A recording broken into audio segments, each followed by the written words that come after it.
තවමත් පහුගිය ආණ්ඩුවට ඇඟිල්ල දික් කරනවා. දැන් පොලිසියත් මෙයාලගේ. අධිකරණයත් අධිකරණ අමාත්‍යවරයාත් මෙයාලගේ. ආණ්ඩුවත් මෙයාලගේ. තුනෙන් දෙකක් තියෙනවා. මල් පැල කිව්වා ගෙනාවේ. දැන් ඉතින් ආණ්ඩුව මල් පැල කියලා ගෙනාපු අය ගංජා පැලව බලහුනේ. ආණ්ඩුව මල් පැල කියලා අරන් ආපු අය. ඇඟ බැඳපු අයනේ පාර්ලිමේන්තුවේ විල තියෙන්නේ. අනිත් පැත්තෙන් ගල්අඟුරු වංචාව. දැන් ඒක පහුගිය ආණ්ඩුව කාලේ බාල ගල්අඟුරු ගෙනල්ලා.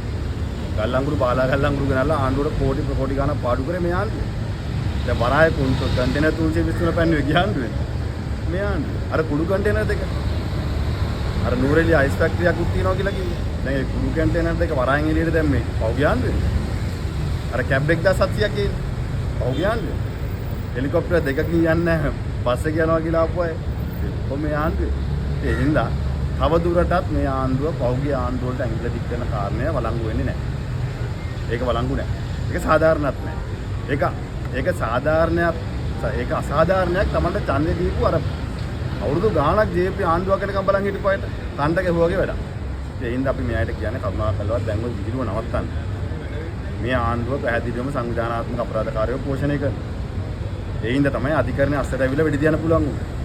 ඒ හින්දා තමයි වරාය තිබිච්ච කුඩු කන්ටේනර් දෙක පන්නන්න පුළුවන් උනේ. කවුද ලියුම දුන්නේ කියලා කියන්නේ? මේ කන්ටේනර් දෙකේ කුඩු නැහැ. මේ කන්ටේනර් දෙක නිදහස් කරන්න කියලා ලියුම දීපු කෙනාට එළියට එන්න කියන්නේ. ඇයි එන්නේ නැත්තේ? ආණ්ඩුවෙන් කරපු නිසා. ආණ්ඩුවෙන් කරපු නිසා. ඒ හින්දා ආණ්ඩුව තමන්ගේ වැරදි වහගන්න පහුගිය ඉතිහාසයට බැලලා වැඩක් වෙන්නේ නැහැ මහත්තයෝ. ඒ හින්දා ඉතින්